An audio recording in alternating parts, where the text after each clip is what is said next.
Hi welcome to Tamil partner. இன்னைக்கு நம்ம இந்த வீடியோவில் மெட்டாஸ்பைட் சீரிஸோட ஃபர்ஸ்ட் பார்ட் தான் வந்து இன்னைக்கு பார்க்க போகிறோம். இந்த வீடியோவில் வந்து நம்ம என்ன டிஸ்கஸ் பண்ணுவோம் அப்படின்னா, மெட்டாஸ்பைட்டோட சில பேசிக்காக இருக்கக்கூடிய மாடியூல்ஸ், எக்ஸ்பர்ட்ஸ் இதை பற்றி வந்து ஒரு ஓவர்வியூ பார்ப்போம். உள்ளே இருக்கிற ஆர்கிடெக்சர் வந்து பார்ப்போம். அதுக்கப்புறம் வந்து இதில் இருக்கிற சின்ன சின்ன ட்ரபிள் ஷூட்டிங் இது மட்டும் தான் பார்ப்போம். அடுத்தடுத்த வீடியோஸில் வந்து நம்ம என்ன பண்ணுவோம் அப்படின்னா, உங்களுக்கு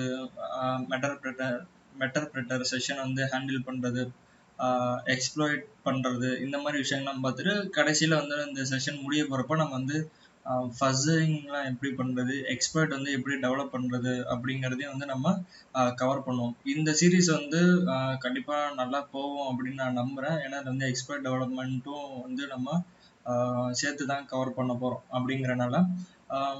ஓகே, மெட்டாஸ்பைட்டை பற்றி ஆல்ரெடி ஒரு 6 வீடியோ வந்து நான் சின்ன வயசுன்னு சொல்ல முடியாது, நான் 2017 வந்து அப்போதைக்கு லேர்ன் பண்ணப்போ என்ன பண்ணேனோ அதை வந்து நான் வீடியோவை வந்து போட்டிருந்தேன். அதை வந்து நம்ம ஸ்கிப் பண்ணிடலாம், இனிமேல் பார்க்க வேணாம். இது வந்து புதுசாக வந்து நம்ம ஜீரோலேருந்து வந்து ஆரம்பிக்கிறோம். ஸோ இது வந்து எல்லாருக்கும் உதவும் அப்படின்ட்டு நான் நம்புகிறேன். ஓகே, இப்போ நம்ம பார்க்க போகிற மெட்டாஸ்பைட் வந்து என்ன அப்படின்னா, நம்ம காலி லினக்ஸில் வந்து டிஃபால்ட்டாக வருது. இப்போ இருக்கிற மெட்டாஸ்பைட்டோட கரண்ட் வெர்ஷன் வந்து 5. நான் இந்த வீடியோவில் வந்து மெட்டாஸ்பைட்டோட இன்ஸ்டாலேஷன் இதை பற்றிலாம் வந்து நான் எதையுமே வந்து சொல்ல போகிறதில்ல. அதான் நீங்கள் டெர்மெக்ஸில் மெட்டாஸ்பைட் இன்ஸ்டால் பண்ணுறது எப்படி, விண்டோஸில் டிஃபெண்டரை டிசேபிள் பண்ணிவிட்டு இன்ஸ்டால் பண்ணுறது எப்படி அப்படிங்கிறதெல்லாம் வந்து நான் சொல்ல போகிறதில்ல. ஓகே, ஒரு ஓவர்வியூ வந்து நம்ம இப்போ பார்ப்போம். மெட்டாஸ்பைட்டுங்கிறது வந்து என்னென்னா ஒரு எக்ஸ்பெக்டேஷன் ஃப்ரேம் ஒர்க்கு. இது ஏன் எக்ஸ்பெக்டேஷன் ஃப்ரேம் ஒர்க் அப்படின்னு சொல்லணும்னா, இதுக்குள்ளே வந்து கலெக்ஷன் ஆஃப் பேலோட்ஸ் வந்து உள்ளே இருக்குது. அது மட்டும் இல்லாமல் இது ஃப்ரேம் ஒர்க்குன்னு சொல்கிறதுக்கான காரணங்களும் இருக்குது. உங்களுக்கு வந்து எக்ஸ்பர்ட் வேணும் அப்படின்னா நம்ம வந்து தனியாக வந்து சர்ச் பண்ணிக்கலாம். உங்களுக்கு சர்ச் ஸ்ப்ரைட்டு இந்த மாதிரி ஒரு சில டூல்கள்லாம் இருக்குது. ஆன்லைன்லேயும் வந்து சர்வீசஸ்லாம் இருக்குது. எக்ஸ்பர்ட் டிபிலெலாம் நம்ம போயிட்டு சர்ச் பண்ணிக்கலாம். இருந்தாலும் மெட்டாஸ்பைட்டில் இருக்கிற மற்ற ஃபீச்சர்ஸ்லாம் வந்து என்னென்னா, உங்களுக்கு ஹேண்ட்லர்ஸு, லிசனர்ஸு, என்கோடர்ஸு, அதுக்கப்புறம் என்ஓபி, நோப்ஸு, ஆக்சிலரி மாடியூல்ஸு, அடுத்ததாக வந்து எவேஷன் இந்த மாதிரி எல்லாமே இருக்குது. ஸோ அதனால் வந்து கலெக்ஷன் ஆஃப் டூல்ஸ் இருக்கிறதுனால அது வந்து ஃப்ரேம் ஒர்க் அப்படின்ட்டு அழைக்கப்படுது. ஓகே, இப்போ வந்து நம்ம காலி லினக்ஸு, பேரட்டு இதெல்லாம் எடுத்தோம், வந்து செக்யூரிட்டி சம்மந்தமான ஆப்ரேட்டிங் சிஸ்டம் வந்து எடுத்தோம் அப்படின்னால இதில் டிஃபால்ட்டாக வந்து உங்களுக்கு மெட்டாஸ்பைட் வந்து சேர்ந்து தான் வரும். மெட்டாஸ்பைட்டை ரைட் பண்ண இது வந்து என்னன்னு கேட்டிங்கன்னா, ரூபியில் தான் வந்து ரைட் பண்ணாங்க. ஓகே, இது வந்து மெட்டாஸ்பைட்டோட இன்ட்ரோடக்ஷன் வந்து போதும் அப்படின்னு நான் நம்புகிறேன். மெட்டாஸ்பைட் வந்து உங்கள் மிஷின் வந்து நீங்கள் இருக்குது அப்படின்னா அந்த மிஷினுக்கு வந்து மினிமம் ஒரு 4 GB இருந்துச்சு அப்படின்னா நல்லது. மினிமம் ரெக்கமெண்ட் பண்ணது 4 GB. 2 GBலாம் இருந்துச்சு அப்படின்னா நம்மளுக்கு வந்து கொஞ்சம் ஸ்லோவாகவே இருக்கும். ரேம் வந்து நம்ம அலோகேட் பண்ணுறது வந்து 4 GB பண்ணோம்னா நல்லது. அதுக்கப்புறம் ப்ராசஸர் வந்து 2 GHz மேலே இருக்கிறது நல்லது. அது வந்து அவங்க நார்மலாக வந்து மெட்டாஸ்பைட்டோட டாக்குமெண்டேஷன்லேயே வந்து அவங்க வந்து நம்மளுக்கு கொடுத்துருக்காங்க. ஓகே, இதையும் மீறி வந்து நீங்கள் மெட்டாஸ்பைட் வந்து உங்கள் விண்டோஸ் பிசிலலாம் வந்து இன்ஸ்டால் பண்ணோம் அப்படின்னா, நான் இந்த rabbit7.com அப்படின்னு இருக்குது. இவங்க வந்து மெட்டாஸ்பைட்டை வந்து உங்களுக்கு ப்ரொவைட் பண்ணுறவங்க. அவங்களோட இந்த லிங்க் வந்து நான் கீழே கொடுக்குறேன். அதில் இருக்கிற மேனுவலை பார்த்து நீங்கள் வந்து விண்டோஸ்க்கு வேணுனாலும் இன்ஸ்டால் பண்ணிக்கலாம், மேக்குக்கு வேணுனாலும் இன்ஸ்டால் பண்ணிக்கலாம், லினக்ஸுக்கு வேணுனாலும் இன்ஸ்டால் பண்ணிக்கலாம். நம்ம வந்து காலி லினக்ஸ் வச்சுருக்கோம் அப்படின்றனால நம்மளுக்கு வந்து டிஃபால்ட்டாக காலியோட வந்துடுது. ஸோ அதனால் நம்மளுக்கு வந்து தனியாக வந்து இன்ஸ்டால் பண்ணணும் அப்படின்ற அவசியம் இல்லை. அப்படி வேணும்னா நமக்கு அவங்களோட ரெப்பாசிட்டரிக்கு போயிட்டு நம்ம அதை க்ளோன் பண்ணி நம்ம இன்ஸ்டால் பண்ணிக்கலாம். அதை வந்து எல்லாமே அவங்க ஒன்லைனராகவே மாற்றி வச்சுருக்காங்க. ஸோ இந்த கமாண்டை நீங்கள் ஜஸ்ட்டு காப்பி பண்ணி பேஸ்ட் பண்ணி போட்டிங்கன்னா போதும், உங்களுக்கு இன்டர்நெட் மட்டும் வேணும். ஓகே, வேறு என்ன பார்க்கலாம் அப்படின்னா, ஓகே எம்எஸ்எஃப் வந்து இப்போ ஃபஸ்ட்டு நான் வந்து ஓப்பன் பண்ணி காமிச்சிடுறேன். உங்களுக்கு மெட்டாஸ்பிளாய்ட் இதை வந்து ஓப்பன் பண்ணுறதுக்கு முன்னாடி நீங்கள் உங்கள் மிஷினில் PostgreSQL வந்து நீங்கள் வந்து ஸ்டார்ட் பண்ணணும் சர்வீஸை. Service PostgreSQL start. இந்த சர்வீஸை ஸ்டார்ட் பண்ணிட்டீங்க அப்படின்னா இந்த டேட்டாபேஸை வந்து நீங்கள் ஸ்டார்ட் பண்ணி விட்டதுக்கப்புறம் MSF கன்சோல் அப்படின்னு நீங்கள் போட்டிங்க அப்படின்னாலே உங்களுக்கு மெட்டாஸ்பைட் வந்து ஓப்பன் ஆயிரும். நீங்கள் வந்து இந்த மெட்டாஸ்பைட் சர்வீஸ் வந்து சாரி எம்எஸ்எஃப் கன்சோலை ஆக்சஸ் பண்ணுறப்ப நீங்கள் இந்த PostgreSQL வந்து நீங்கள் ஸ்டார்ட் பண்ணுறது வந்து நல்லது. இல்லைனா எம்எஸ்எஃப் கன்சோலே ஆட்டோமேட்டிக்காக வந்து அதை ஸ்டார்ட் பண்ணுறேன் அப்படின்ட்டு வந்து என்ன பண்ணுன்னா கொஞ்சம் டைம் எடுக்கும். சில சமயம் வந்து டேட்டா பேஸோடு வந்து கனெக்ட் கூட ஆகாமல் போகும். அதுதான் ஒரு ரீசனு. ஓகே, இப்போ ஃப்ரேம் ஒர்க் வந்து ஸ்டார்ட் ஆகிட்டு இருக்குது. வெர்ஷன் பார்த்தீங்க அப்படின்னா வெர்ஷன் 5. இதில் வந்து இப்போ அவைலபிளாக இருக்கிற எக்ஸ்பர்ட்ஸ் வந்து எவ்வளோ அப்படின்னு கேட்டிங்கன்னா 1947 எக்ஸ்பர்ட்ஸ் இருக்குது. ஆக்சிலரிஸ் வந்து 1080 இருக்குது. போஸ்ட் அப்படிங்கிறது வந்து என்னென்னா போஸ்ட் எக்ஸ்ப்ளாய்டேஷன் வந்து பண்ணுறதுக்கு, அதாவது நம்ம ஒரு மிஷினை காம்ப்ரமைஸ் பண்ணதுக்கப்புறம் அதில் பண்ணக்கூடியது ஆக்சிஸ் வந்து மெயின்டைன் பண்ணிட்டு நம்ம அடுத்தடுத்ததாக பண்ணக்கூடிய வேலைகள்லாம் வந்து போஸ்ட் எக்ஸ்ப்ளாய்டேஷன் அப்படின்னு சொல்லுவோம். அதை பற்றி நம்ம வந்து இந்த சீரீஸில் வந்து கவர் பண்ணிடுவோம். ஸோ அதை பற்றி பிரச்சனை இல்லை. பேலோட்ஸ் அப்படிங்கிறது வந்து நம்மளுக்கு தெரிஞ்சதுதான். நம்ம பேலோட் வந்து கிரியேட் பண்ணி விக்டம்க்கு வந்து சென்ட் பண்ணுவோம்ல, அதுக்காக. எக்ஸ்பர்ட் அப்படிங்கிறது வந்து என்னென்னா ஒரு சர்வீஸோட வீக்னஸை வந்து பயன்படுத்தி நம்ம அந்த மிஷினை வந்து காம்ப்ரமைஸ் பண்ணுறதுக்காக பயன்படுத்தக்கூடிய கோடை தான் வந்து நம்ம எக்ஸ்ப்ளாய்ட்ஸ் அப்படின்னு சொல்லுவோம். என்கோடர்ஸ் அப்படிங்கிறது வந்து என்னென்னா நீங்கள் ஒரு பேலோட் வந்து கிரியேட் பண்ணுறீங்க அப்படின்னா அந்த பேலோடில் வந்து நீங்கள் வந்து ஆன்டிவைரஸஸ்லாம் வந்து பைபாஸ் பண்ணுற மாதிரி இருக்கும். இன்கேஸ் நீங்கள் வந்து ஒரு ஆன்டிவைரஸ் யூஸ் பண்ணுற ஒரு விக்டம்க்கு வந்து நீங்கள் அனுப்பிச்சிங்க அப்படின்னா அதில் வந்து நம்ம பைபாஸ் பண்ணோம்ல, அதுக்காண்டி என்கோடிங்கில் வந்து சில மெக்கானிசம்ஸ் இருக்குது. ஸோ அதையும் நம்ம யூஸ் பண்ணலாம். அடுத்தது NOPs அப்படிங்கிறது வந்து என்னென்னா நோ ஆப்ரேஷன் அப்படின்னு சொல்லுவாங்க. நீங்கள் பொதுவாக இந்த எக்ஸ்ப்ளாய்ட்ஸ் வந்து டெவலப்மெண்ட் பண்ணுறீங்க அப்படின்னா பஃபர் ஓவர்ஃப்ளோ சீரீஸ்லாம் வேறு எங்கேயாவது யூடியூப்பில் பார்த்துருந்தீங்க அப்படின்னா அதில் வந்து NOPsன்னு வந்து அவங்க கொடுப்பாங்க. அந்த NOP வந்து எப்படின்னா 0x90 அப்படின்ட்டு மென்ஷன் பண்ணுவாங்க. இது வந்து எதுக்கு அப்படின்னா உங்கள் பேலோட வந்து கிராஷ் ஆகாமல் இருக்கிறதுக்காக கொடுக்கக்கூடிய ஒரு எக்ஸ்ட்ரா ஸ்பேஸ் மாதிரி இந்த NOPs. இதில் வந்து நம்ம கூடிய சீக்கிரம் வந்து நம்ம பிளேலிஸ்ட்டில் பார்ப்போம். அடுத்தது எவாஷன். இது வந்து எதுக்கு அப்படின்னா ஆன்டிவைரஸ் வந்து பைபாஸ் பண்ணுறதுக்காக இவங்க அந்த வெர்ஷன் 5 வந்து கொடுத்துருந்தது. அதில் வந்து நம்ம என்ன பண்ணோன்னா விண்டோஸ் டிஃபெண்டர்லாம் வந்து பைபாஸ் பண்ணலாம் அப்படிங்கிறதுக்காண்டி கொடுத்துருந்தாங்க. ஆனால் என்ன பண்ணுறது, இதில் இருந்த எல்லா எவாடிங் டெக்னிக்ஸுக்கும் வந்து சிக்னேச்சர் வந்து எழுதிட்டாங்க. ஸோ இப்போ நீங்கள் இந்த எவாடிங் டெக்னிக் வந்து யூஸ் பண்ணீங்க அப்படின்னாலும் உங்களுக்கு வந்து டிஃபெண்டர் வந்து கண்டுபிடிச்சிடும். ஸோ இதெல்லாம் வந்து நம்ம ஆன்டிவைரஸ் வந்து எவாடிங் டெக்னிக்ஸ் சீரீஸில் வந்து நம்ம அதை பார்ப்போம். ஓகே, இது வந்து மெட்டாஸ்ப்ளாய்ட்டோட ஒரு பேசிக்காக இருக்கிற இந்த மாடியூல்ஸ், இந்த இன்ட்ரோலாம். உங்களுக்கு இதில் வந்து வேறு ஏதாவது டவுட் இருக்குது அப்படின்னா இதில் வந்து ஹெல்ப் அப்படின்னு போட்டிங்க அப்படின்னாலே உங்களுக்கு இந்த கன்சோல் ஓப்பன் ஆயிடுச்சுல, இதில் வந்து நீங்கள் ஹெல்ப் அப்படின்னு போட்டிங்க அப்படின்னாலே உங்களுக்கு வந்து இதில் அவைலபிளாக இருக்கிற ஆப்ஷன்ஸ் எல்லாமே வந்துடும். பேனரு, கலர்ஸு, கனெக்ட், எக்ஸிட், இந்த மாதிரி எல்லா ஆப்ஷன்ஸுமே உங்களுக்கு வரும். ஓகே, ரொம்ப கிளிச் ஆகுதுன்னு நினைக்கிறேன்.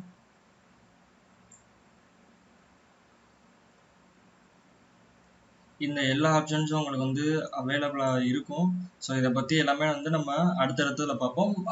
ஒன்று நான் சொல்லிக்க விரும்புகிறேன், மெட்டாஸ்ப்ளாய்ட்டில் வந்து உங்களுக்கு வந்து இதில் இருக்க எல்லா கமாண்ட்ஸுக்கும் வந்து தனித்தனியாலாம் வந்து வீடியோ போடுறதுங்கிறது வந்து பாசிபிள் இல்லாதது. இந்த மாதிரி கமாண்ட்ஸ் எல்லாம் எப்போ வந்து நீங்கள் நடுவில் லேர்ன் பண்ணுவீங்க அப்படின்னா ஒவ்வொரு அட்டாக் டெக்னிக்ஸும் நம்ம வந்து ஃபாலோ பண்ணுறப்ப நம்ம அந்த கமாண்ட்ஸை பற்றி நம்ம வந்து ஃபுல்லாக வந்து லேர்ன் பண்ணிக்குவோம். சரி, இப்போ வந்து நம்ம என்ன பண்ண போகிறோம் அப்படின்னா ட்ரபிள் ஷூட்டிங் வந்து சொல்லிடுறேன். ட்ரபிள் ஷூட்டிங்கில் வந்து இதில் வந்து என்ன கவர் பண்ணும் அப்படின்னா நிறைய பேருக்கு வந்து புதுசாக மெட்டாஸ்ப்ளாய்ட் வந்து இல்லாதவங்க வந்து என்ன பண்ணோன்னா MSF அப்டேட்டுன்னு இருக்கும். இந்த கமாண்ட் வந்து இப்போ ஒர்க் ஆகாது.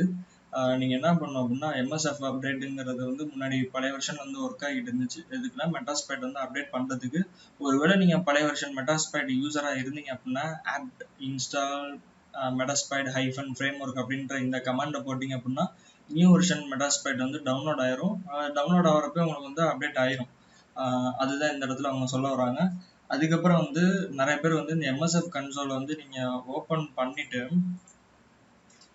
இதில் வந்து என்ன பண்ணணும் அப்படின்னா DB_status அப்படின்னு நம்ம பார்த்துக்கணும். இது வந்து எதுக்குன்னா டேட்டா பேஸோட கரெக்டாக வந்து கனெக்ட் ஆகியிருக்கா இல்லை அப்படின்னு பார்க்குறதுக்கு. ஒருவேளை கனெக்ட் ஆகலை அப்படின்னா உங்களுக்கு வந்து மாடியூல்ஸ் இதெல்லாம் வந்து லோட் ஆகிறதுக்கு வந்து சிக்கலாக இருக்கும், பிரச்சனையாக இருக்கும். ஸோ அதுக்காக வந்து DB_status வந்து கொடுத்து நீங்கள் வந்து செக் பண்ணிக்கோங்க. இன்கேஸ் உங்களுக்கு வந்து அப்பயே வந்து கனெக்ட் ஆகலை அப்படின்னு வந்துச்சுன்னா MSF DB init இந்த கமாண்டை கொடுத்தீங்க அப்படின்னா உங்களுக்கு வந்து டேட்டாபேஸ் வந்து புதுசாக இனிஷியலைசேஷன் நடந்து உங்களுக்கு வந்து புதுசாக டிபி வந்து கிரியேட் ஆகும். இல்லை உங்களுக்கு மறுபடியும் இதில் வேறு ஏதாவது டேட்டாபேஸ் வந்து தனியாக நீங்கள் கிரியேட் பண்ணணும் அப்படின்னா msfdb-h அப்படின்னு கொடுத்தீங்க அப்படின்னா அதில் வந்து உங்களுக்கு வந்து டெலீட் பண்ணுறது, ஸ்டாப் பண்ணது, ஸ்டேட்டஸு இந்த மாதிரி வந்து அடுத்தடுத்ததெல்லாம் வந்து நம்ம பார்த்துக்கலாம். ஒவ்வொரு வாட்டியும் நீங்கள் இனிஷியல் பண்ணுறப்போ புதுசாக வந்து உங்களுக்கு கிரியேட் ஆகிறதுக்கு வந்து வாய்ப்பு இருக்குது. ஓகே, அடுத்தது இதுக்கு தேவையான ரெக்யூர்மெண்ட் வந்து பார்த்துட்டோம். ட்ரபிள் ஷூட்டிங் வந்து இப்போ நம்ம சொல்லிட்டோம். கன்சோலை வந்து நம்ம ஓப்பன் பண்ணி பார்த்துட்டோம். சரி, அடுத்தது வந்து என்ன பண்ண போகிறோம் அப்படின்னா MSF CLI அப்படின்னு ஒன்று இருக்குது. MSF CLI அப்படின்ட்டு முன்னாடி ஒரு டூல் இதில் MSFல வந்து அவைலபிளாக இருந்த ஆப்ஷன் என்னன்னா, இந்த மெட்டாஸ்பிளைட் வந்து நீங்கள் கன்சோலில் யூஸ் பண்ண விரும்பல அப்படின்னா கமாண்ட் லைன் வந்து நம்ம யூஸ் பண்ணுற மாதிரி இருந்துச்சு. அந்த ஆப்ஷன் வந்து இப்போ தூக்கிட்டாங்க. ஒருவேளை நீங்கள் அப்படி அதை யூஸ் பண்ண அப்படின்னா MSF கன்சோலே வந்து -x அப்படின்னு கொடுத்து நீங்கள் வந்து உங்களுக்கு வேணுங்கிற அடுத்தடுத்த ஆர்குமெண்ட் எல்லாத்தையும் வந்து கொடுத்துக்கலாம். சரி, இந்த MSF கன்சோல் -x இருக்குல்ல, இது வந்து எதுக்கு அப்படின்னு கேட்டிங்கன்னா, சில பேர் வந்து ஆட்டோமேஷன் பண்ணவங்க பார்த்துருக்கீங்களா? இந்த ஒன்லைனர் ஸ்கிரிப்ட் மாதிரி வந்து உங்களுக்கு பேலோட வந்து ஃபயர் பண்ணணும் அப்படிங்கிற மாதிரி ரீசன், இல்லாட்டி நிறைய பேருக்கு வந்து இந்த கன்சோலை ஓப்பன் பண்ணி ஒவ்வொன்றா ஹேண்ட்லர்ஸ் இதெல்லாம் செட் பண்ணுறதுக்கே வந்து தடுமாறுவாங்க. அப்படி இருக்கிறவங்க அந்த மாதிரி அதுக்கப்புறம் இவரெல்லாம் டைப் பண்ணணுமா அப்படின்னு சோம்பேறித்தனம் பண்ணுறவங்க எல்லாத்துக்காக வந்து ஆட்டோமேஷன் பண்ணுறதுக்காக தான் வந்து இந்த ஆப்ஷனு. இதை பற்றிலாம் உங்களுக்கு தெரியணும் அப்படின்னா MSF கன்சோல் -h அப்படின்னு நீங்கள் போட்டிங்கன்னா இருக்கிற அவைலபிள் ஆப்ஷன்ஸ் வந்து உங்களுக்கு எல்லாமே வந்து கிடச்சிரும். ஓகே, இது போதும் அப்படின்னு சொல்கிறேன். -x அப்படிங்கிறது வந்து என்னது, எக்ஸிக்யூட் கமாண்ட். இதை பற்றி எல்லாமே வந்து நம்ம அடுத்தடுத்த சீரீஸில் பார்க்கலாம். ஓகே, இப்போ அடுத்தது வேற என்ன சொல்லணும் அப்படின்னா MSFோட ஆர்கிடெக்சரை பற்றி நம்ம இந்த இடத்துல பேசிடுவோம். ஃபஸ்ட்டு MSF இன்ஸ்டால் ஆகிருக்க டைரக்டரி வந்து எங்கே அப்படின்னா யூசர் ஷேர் மெட்டாஸ்பிளைட் ஃப்ரேம்வொர்க் இந்த டைரக்டரியில் தான் வந்து இன்ஸ்டால் ஆகிருக்கு. இதில் போய்ட்டு நீங்கள் எல்எஸ் கொடுத்து பார்த்தீங்க அப்படின்னாலே வந்து உள்ளே வந்து உங்களுக்கு நிறைய டைரக்டரிஸு அதுக்கப்புறம் பைனரிஸு எல்லாமே இருக்கும். இந்த டைரக்டரி வந்து உங்களுக்கு எடிட்டபிள் தான். நீங்கள் வந்து எதாவது மாடிஃபிகேஷன் பண்ணுறதுனாலும் பண்ணிக்கலாம். இது வந்து எப்போனா நீங்களாவே தனியாக ஏதாவது எக்ஸ்பர்ட்ஸ்லாம் வந்து டெவலப் பண்ணிங்க அப்படின்னா உள்ளே வந்து மூவ் பண்ணி கூட வச்சுக்கலாம். அதை பற்றி வந்து நம்ம லேட்டர் பார்க்கலாம். இங்கே வந்து மாடியூல்ஸ் அப்படின்னு இருக்கா, இந்த மாடியூல்ஸ் தான் வந்து நம்மளுக்கு உள்ள நம்மளுக்கு நிறைய ஹெல்ப் பண்ணக்கூடியது. இந்த மாடியூல் ஸ்கூலில் தான் வந்து உங்களுக்கு என்னென்ன இருக்குது அப்படின்னா ஆக்சிலரிஸு, என்கோடர்ஸு, எவாஷன் டெக்னிக்ஸ் இருக்கிறது, எக்ஸ்பர்ட்ஸு, நோப்ஸு இதெல்லாமே இருக்குது. இதை பற்றி ஆல்ரெடி நான் உங்களுக்கு இப்போ தான் ஒரு 2-3 நிமிஷத்துக்கு முன்னாடி சொன்னேன் இதெல்லாம் வந்து என்னென்ன பண்ணோம் அப்படின்ட்டு. ஆக்சிலரிங்கிறது வந்து என்னென்னா ஜஸ்ட்டு ஸ்கேனரு, ஃபஸ்ஸரு இது எல்லாமே வந்து உள்ளே இருக்கும் ஆக்சிலரிக்குள்ளே. அதை பற்றி எல்லாமே நம்ம வந்து கூடிய சீக்கிரத்தில் வந்து பார்ப்போம். அதுக்கப்புறம் இன்னொன்று என்ன அப்படின்னா டேட்டா அப்படின்னு ஒரு ஃபைல் இருக்கா. டேட்டாக்குள்ள வந்து உங்களுக்கு என்ன இருக்குன்னா வேர்ட் லிஸ்ட்ஸ்லாம் இருக்கும். வேர்ட் லிஸ்ட்னா நம்ம வந்து ப்ரூட் ஃபோர்ஸ்லாம் பண்ணுவோம்னா காமனாக இருக்கிற யூசர் நேம் பாஸ்வேர்ட்ஸ் எல்லாமே அதெல்லாம் வந்து ப்ரூட் ஃபோர்ஸ் பண்ணுறது, ஹெட்டர்ஸு, மெட்டர்பிட்டரில் இருக்கிறது, டிஃபால்ட்ஸ், அதுக்கப்புறம் எக்ஸ்பர்ட்ஸில் வந்து சிவிஇஸ் இது எல்லாமே சிவிஇஸோட கலெக்ஷன் எல்லாமே வந்து உங்களுக்கு இங்கே இருக்கும். ஸோ அதை வந்து நீங்கள் இப்படி கூட வந்து வேணும்னா மேனுவலாக பார்த்துக்கலாம். எல்லாமே வந்து நம்ம கமாண்ட் லைனில் வந்து யூஸ் பண்ணக்கூடியது தான். அதை தான் வந்து உங்களுக்கு உள்ள இங்கே தனித்தனியாக இருக்குது.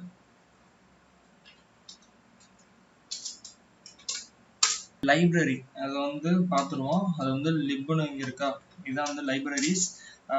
இந்த லைப்ரரிஸில் வந்து உங்களுக்கு தேவையான மெட்டாஸ்பிளைட்டுக்கு தேவையான மோஸ்ட் ஆஃப் லைப்ரரிஸ் வந்து இந்த இடத்துல தான் வந்து உங்களுக்கு இருக்கும். அதில் வந்து SQL மேப்பு, டாஸ்க்கு இந்த மாதிரி அடிஷ்னலாக மெட்டாஸ்பிளைட்டுக்கு தேவையான லைப்ரரிஸும் இருக்குது. அதுக்கப்புறம் ரெக்ஸ்ன்னு ஒன்று இருக்கா. இந்த ரெக்ஸில் வந்து என்ன இருக்கும் அப்படின்னு கேட்டிங்கன்னா பார்சரு, மற்ற சர்வீஸு, அதாவது உங்களுக்கு என்ன சொல்கிறது ரூபியில் வந்து டிஃபால்ட்டாக இருக்கக்கூடிய ஒரு சில சாக்கெட்ஸு, அதுக்கப்புறம் HTTP, SMB, SSL, என்கோடர்ஸு, base64 encoders கிடையாது, இந்த base64லலாம் டீகோட் பண்ணுவோம்ல, இந்த மெக்கானிசம் யூஸ் பண்ணக்கூடிய லைப்ரரிஸ் எல்லாமே வந்து இந்த இடத்துல இருக்கு. இதுல வந்து என்னன்னா நம்ம டிஃபால்ட்டா என்ன சொல்றது, பைத்தான்ல வந்து லைப்ரரிஸ் இருக்குங்களா, அந்த மாதிரி தான் வந்து இது வந்து ரெக்சிகுலருக்கு வந்து டிஃபால்ட்டா இருக்கக்கூடிய ரூபியோட லைப்ரரிஸ். அதுக்கப்புறம் வேற என்ன இருக்குன்னா ஸ்கிரிப்ட்ஸ். இந்த ஸ்கிரிப்டில் தான் வந்து உங்களுக்கு மெட்டர்பிரெட்டர், பவர் ஷெல்லு, ரிசோர்ஸு, மற்ற அதர் ஷெல்ஸ் பற்றின எல்லாமே வந்து உங்களுக்கு இருக்கும். மெட்டர்பிரெட்டர் ஸ்கிரிப்டிங்கை கூட வந்து நம்ம இந்த சீரீஸில் வந்து கவர் பண்ணுவோம். ஓகே, அடுத்தது வந்து இந்த பைனரிஸ் பற்றி நான் உங்களுக்கு சொல்லணும் அப்படின்னு தான் வந்து நான் ரொம்ப நேரம் வெயிட் பண்ணிட்டு இருக்கேன். ஓகே, இதில் வந்து எம்எஸ்எஃப் அப்டேட்டு, எம்எஸ்எஃப்டி, எம்எஸ்டிபி. எம்எஸ்டிபி வந்து நம்ம ஆல்ரெடி பார்த்துட்டோம். எம்எஸ்எஃப் கன்சோலில் நம்ம வந்து பார்த்துட்டோம். மாடியூல்ஸ் பார்த்துட்டோம். ப்ளகின்ஸுங்கிறது வந்து ஒன்றும் இல்லை, நம்ம நார்மலாக வந்து ப்ரௌசரில் எல்லாம் யூஸ் பண்ணோம்ல ப்ளகின்ஸு, அந்த மாதிரி ஒரு சில ஃபீச்சர்ஸை வந்து யூஸ் பண்ணுறதுக்காக நம்ம யூஸ் பண்ணக்கூடிய ப்ளகின் தான் வந்து இதுவுமே. இது வந்து நம்ம லேட்டர் எல்லாமே வந்து இந்த வீடியோவில் வந்து நம்ம பார்ப்போம். இதில் பார்த்தோம் அப்படின்னாலே தெரியும் உங்களுக்கு. ப்ளகின்ல வந்து இப்போ SQL மேப் இருக்கா, SQL மேப் டூல்லாம் வந்து கூட நம்ம வந்து இந்த ப்ளகின்ல ஆட் பண்ணியிருக்காங்க. ஸோ அதை வந்து நம்ம எம்எஸ்எஃப் கன்சோலுக்குள்ளே நம்மளால ஈஸியாக வந்து யூஸ் பண்ண முடியும். ஸோ 2-3 டூலை வந்து நம்மளால ஒரே நேரத்தில் இன்ட்ராக்ட் பண்ணி ஒர்க்கு பண்ண முடியும். ஸோ இதுக்காக தான் வந்து உங்களுக்கு இது யூஸ் ஆகுது. அடுத்தது டூல்ஸ். இந்த டூல்ஸில் வந்து இந்த டூல்ஸை பற்றி உங்களுக்கு சொல்லணும் அப்படின்னா, நீங்கள் மோஸ்ட்லி வந்து எக்ஸ்பர்ட்லாம் வந்து ரெடி பண்ணுறப்ப உங்களுக்கு ஆப்செட் ஃபைன் பண்ணுறது, இந்த மாதிரி ஒரு விஷயங்களுக்கு எல்லாத்தையும் வந்து இந்த டூல்ஸ்குள்ளே தான் வந்து நம்ம வந்து போய் கண்டுபிடிப்போம். இப்போ வந்து பார்த்தோம் அப்படின்னா பேட்டர்ன் இருக்குன்னா அந்த பேட்டர்னோட ஆப்செட்டு, அதுக்கப்புறம் ஏதாவது பஃபர் ஓவர்ஃப்ளோ மாதிரி கண்டுபிடிச்சோம் அப்படின்னா அது எத்தனை பைட்டில் எக்ஸாக்டாக வந்து கிராஷ் ஆகுது அப்படிங்கிறதுக்காக நம்ம இதெல்லாம் வந்து யூஸ் பண்ணுவோம். ஓகே, இதெல்லாம் வந்து எக்ஸ்பர்ட் டெவலப்மெண்ட்டில் பார்க்குறப்ப தான் வந்து உங்களுக்கு இது கண்டிப்பாக புரியும். ஸோ இப்போ நம்ம அதை வந்து நம்ம ஸ்கிப் பண்ணிடலாம். இப்போதைக்கு ஜஸ்ட் நம்ம பார்த்துருக்கோம், அவ்வளோதான். மற்றபடி இதோட எக்ஸ்ப்ளனேஷன் எல்லாமே வந்து நம்ம அப்புறம் பார்ப்போம். இந்த எம்எஸ்எஃப் ஆர்பிசி, ஆர்பிசிடி இதெல்லாம் இருக்குல்ல, இதெல்லாம் வந்து எதுக்கு அப்படின்னா நீங்கள் மெட்டாஸ்பிளைட் வந்து ரிமோட் சர்வீஸாக வந்து யூஸ் பண்ண முடியும். வேற ஒரு மிஷின்லேருந்து கூட நம்மளால் வந்து ஆக்சஸ் பண்ண முடியும். ஸோ இதை பற்றி தனியாக செப்பரேட்டாக வந்து ஒரு வீடியோ வந்து போடுறேன். அடுத்தது script expert, script password, script reckon, இது எல்லாமே வந்து நம்ம தனித்தனியாக பார்ப்போம். நம்ம இவ்வளோ நேரம் பார்த்த அந்த எம்எஸ்எஃபோட ஆர்கிடெக்சர், இந்த மெட்டாஸ்பிளைட் ஃப்ரேம் ஒர்க் இருக்குல்ல, அதோட ஆர்கிடெக்சர் வந்து எப்படி இருக்கும் அப்படின்னா இதுதான். உங்களுக்கு வந்து எம்எஸ்எஃப் யூஐ அப்படின்னு இருக்கா, இது வந்து நம்ம யூஸ் பண்ணுறது. அது வந்து கிராஃபிக்கல் யூசர் இன்டர்ஃபேஸாக இருக்கதா இருக்கலாம், இல்லை வெப் இன்டர்ஃபேஸில் கூட வந்து உங்களுக்கு அவைலபிளாக இருக்குது. அதுவாக இருக்கலாம், இல்லாட்டி ஆர்மிட்டேஜாக இருக்கலாம், இல்லாட்டி சிஎல்ஐ கமாண்ட் லைன், இது மாதிரி இதில் வந்து எதுவாக வேணா இருக்கலாம். இது வந்து எல்லாமே எங்கே வந்து உங்களுக்கு பாயிண்ட் பண்ணியிருக்கு அப்படிங்கிறத வந்து காமிச்சிருக்காங்க. எம்எஸ்எஃப் பேஸில் வந்து கான்ஃபிகரேஷன் ஃபைல்ஸ், லாகிங்கு, சீரியலைசர், சாம்பிள், செஷன்ஸ், இது எல்லாமே இருக்குது. இது எல்லாமே எங்கே இருக்கும், அடுத்து டிபெண்ட் பண்ணியிருக்கும். அதாவது இது அவங்க கொடுத்துருக்க ஒர்க் ஃப்ளோ வந்து நம்மளுக்கு மெட்டாஸ்பிளைட் ஒர்க் பண்ணுற அந்த ஒர்க் ஃப்ளோ தான். ஓகேவா? இதில் வந்து பார்த்தீங்கன்னா உங்களுக்கு வந்து மாடியூல்ஸ் வந்து ஆக்சிலரி இது எல்லாமே இருக்கா, இதெல்லாம் வந்து எங்கே இருக்குது அப்படின்னு சொல்லியிருக்காங்க. அதே மாதிரி ஃப்ரேம் ஒர்க்கோட ப்ளகின்ஸ் வந்து எங்கே இருக்கும் அப்படின்னு சொல்லியிருக்காங்க. அதுக்கப்புறம் session manager and frame work பற்றி சொல்லியிருக்காங்க. செஷன் மேனேஜர்லாம் வந்து நம்மளுக்கு அது யூஸ் பண்ணுறப்ப தெரியும், நம்ம மெட்டர்பிரெட்டர் செஷனை வந்து மெயின்டைன் பண்ணுறது. அப்புறம் அதை பற்றி இது வந்து எந்த பார்ட்டுக்குள்ளே வரும்னா எம்எஸ்எஃபோட கோர் பார்ட்டுக்குள்ளே வரும். இந்த கோர் பார்ட்டில் தான் வந்து உங்களுக்கு லைப்ரரிஸ் எல்லாமே இருக்குது. உங்களுக்கு ஃபைனலாக இது வந்து எங்கே எக்ஸ்டெண்ட் ஆகிருக்கு அப்படின்னா ரெக்ஸ் அப்படிங்கிற இந்த லைப்ரரியில் தான் வந்து மென்ஷன் ஆகிருக்கு. ஏன்னா நான் சொல்லியிருந்தேன் மோஸ்ட்லி வந்து இதில் இருக்கிற லைப்ரரிஸ் எல்லாமே வந்து ரூபியோட லைப்ரரிஸை தான் வந்து டிபெண்ட் பண்ணியிருக்கு. ஏன்னா இது வந்து ரூபியில் தான் டெவலப் பண்ணியிருக்காங்க அப்படின்னு சொல்லியிருக்கோம். ஸோ இந்த ரெக்ஸுக்குள்ளே இருக்கிறது வந்து மோஸ்ட்லி வந்து நம்மளுக்கு டிஃபால்ட்டாக இருக்கக்கூடிய நிறைய இதை செக் பண்ணுறதுக்கு வந்து உதவுது. இதுதான் வந்து இதோட என்ன சொல்கிறது ஆப்ஜெக்ட், அதாவது ஓவரால் ஒர்க் ஃப்ளோ அப்படின்னு வச்சுக்கலாம். அதுலேயே வந்து அடுத்தது வேறு என்ன இருக்கும் அப்படின்னா எம்எஸ்எஃப். ஓகே, வந்துச்சு.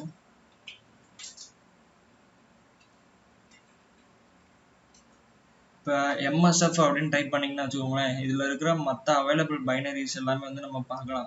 இப்போ எம்எஸ்எஃப் எக் ஹண்டர் அப்படிங்கிறது வந்து என்னென்னா எஸ்இஹெச் வந்து பைபாஸ் பண்ணுறது, இந்த மாதிரி பஃபர் எக்ஸ்ப்ளோரேஷன் டெவலப்மெண்ட்லேருந்து அடுத்தடுத்த ப்ராசஸ் இருக்குது, அதான் மெமரி ப்ரொடெக்ஷனை வந்து பைபாஸ் பண்ணுறதுக்கு அதுக்காக யூஸ் பண்ணுறது. அதுக்கப்புறம் பேக் கேரக்டர் ஃபைன் பண்ணுறது, அதுக்கப்புறம் டீசீரியலைசேஷர், இந்த மாதிரி வந்து நிறைய ஆப்ஷன்ஸ் வந்து உங்களுக்கு வந்து இந்த எம்எஸ்எஃப்ல இந்த அவைலபிளாக இருக்குது.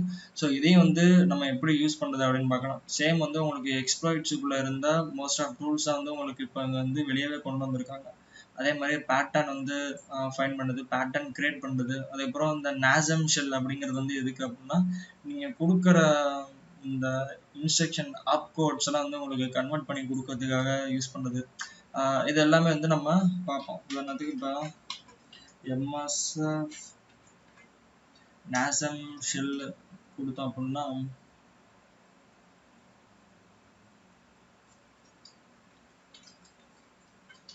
ஜம்ப் இஎஸ்பி அப்படின்னா நம்மளுக்கு வந்து ஆப் கோட் வந்துடும். இதை வச்சு நம்ம வந்து ஒரு மெமரி அட்ரஸ், ஒரு இஐபிக்கு வந்து நம்ம ஜம்ப் பண்ண வைக்கிறது, இது எல்லாமே பண்ணலாம். இதெல்லாம் வந்து நம்ம அடுத்தடுத்த வீடியோஸில் வந்து பார்க்கலாம். அதுக்கப்புறம் இன்னொன்று சொல்ல மாட்டேன். இப்போ வந்து எம்எஸ்எஃப்ல வைரஸ் டோட்டல் கொண்டு வந்திருக்காங்க. இந்த வைரஸ் டோட்டல் வந்து எதுக்கு அப்படின்னா நீங்கள் கிரியேட் பண்ணுற மால்வேர்ஸ் இருக்குல்ல, அந்த மால்வேர்ஸை வந்து ஆன்டிவைரஸ் வந்து டிடெக்ட் பண்ணுதா இல்லையா அப்படிங்கிறத வந்து நம்ம அதோட சிக்னேச்சர், ஏன்னா நம்ம ஒவ்வொரு வைரஸ் வந்து ஒவ்வொரு மால்வேர்ஸ் வந்து நம்ம இல்லாட்டி பேலோட்னு கூட சொல்லுவோம். அதை கிரியேட் பண்ணுறப்போ ஒவ்வொன்றுக்கும் ஒவ்வொரு சிக்னேச்சர் ஃபைல் இருக்கும். ஆன்டிவைரஸ் எல்லாமே வந்து உங்களுக்கு சிக்னேச்சரை பேஸ் பண்ணி தான் வந்து உங்களை வந்து மால்வேர் வந்து ஹண்ட் பண்ணும். ஸோ நீங்கள் எவாய்ட் பண்ணி கிரியேட் பண்ணுற அந்த மால்வேர் வந்து நீங்கள் எதிர்பார்க்குற ஆன்டிவைரஸ் வந்து பைபாஸ் பண்ணுதா இல்லையான்னு பார்க்குறது வந்து வைரஸ் டோட்டலை வந்து நம்ம யூஸ் பண்ணிக்கலாம். நீங்கள் சும்மா நார்மலாக வைரஸ் டோட்டல் அப்படின்னு கொடுத்தீங்கனாலே உங்களுக்கு வந்து ஒரு ஏபிஐ கீ வந்து கொடுத்துருவாங்க. அந்த கீயை மென்ஷன் பண்ணி தான் உங்களோட இங்கே ஏபிஐ கீ வந்துச்சு பார்த்தீங்களா, இந்த ஏபிஐ கீயை யூஸ் பண்ணி தான் உங்களால் வந்து அந்த ஃபைல்ஸ் வந்து உங்களால் வெரிஃபை பண்ண முடியும். இதெல்லாமே வந்து ஆன்டிவைரஸ் அவாய்டிங் டெக்னிக்ஸில் வந்து நம்ம பார்ப்போம். இதுதான் வந்து நான் சொல்றதுக்கு எதிர்பார்த்த இன்ட்ரோ. இதுல வந்து என்ன அப்படின்னா நம்ம இப்போ யூஸ் பண்ற மெட்டாஸ்ப்ளாய்ட் வந்து என்னன்னா கமாண்ட் லைன் இன்டர்ஃபேஸ்ல இருக்கிறது. இது வந்து ஃப்ரீ வெர்ஷன். ரேபிட் 7 அஃபிஷியல் வெப்சைட்ல இருக்கிற மெட்டாஸ்ப்ளாய்ட் ப்ரோ வந்து paid version. So paid version வந்து இன்னும் கொஞ்சம் நிறைய ஃபீச்சர்ஸ் இருக்கும். அதனால தான் அது வந்து கிராஃபிக்கல் யூசர் இன்டர்ஃபேஸாக இருக்கு. நம்ம யூஸ் பண்ணுறது வந்து இது வந்து கமாண்ட் லைன் இன்டர்ஃபேஸு. ஆனால் இதுவே நம்மளுக்கு வந்து போதும் கற்றுக்கிறதுக்காக. அது வந்து கூகுள் வெர்ஷன் அந்த ப்ரோ அதெல்லாம் வந்து நம்மளுக்கு தேவையில்லை இப்போதைக்கு. ஒருவேளை கம்பெனிஸில் யூஸ் பண்ணாங்கன்னா நம்ம அதை ஒரு வாட்டி டெமோ பார்த்துக்கிறது வந்து தப்பு இல்லை. இது வந்து மெட்டாஸ்ப்ளாய்ட்ல வந்து இன்னொரு வெர்ஷன் இருக்குது, கிராஃபிக்கல் யூசர் இன்டர்ஃபேஸு. அதுதான் வந்து ஆர்மிடேஜ் அப்படின்னு சொல்லுவோம். அது வந்து அதுவும் நம்ம காலினெக்ஸ் மிஷினில் இருக்கும். அதில் எப்படி யூஸ் பண்ணுறது அப்படிங்கிறத வந்து நம்ம ஃபியூச்சரில் பார்ப்போம். எனிவே இந்த வீடியோ, இந்த இன்ட்ரோ வந்து உங்களுக்கு பிடிச்சிருக்கும் புரிஞ்சிருக்கும் அப்படின்னு நம்புறேன். பிடிச்சிருந்தா லைக் பண்ணுங்கள், பிடிக்கலன்னா டிஸ்லைக் பண்ணுங்கள். இந்த வீடியோ எப்படி இருந்துச்சுன்னு கமெண்ட் பண்ணுங்கள். தேங்க்ஸ் ஃபார் வாட்சிங்.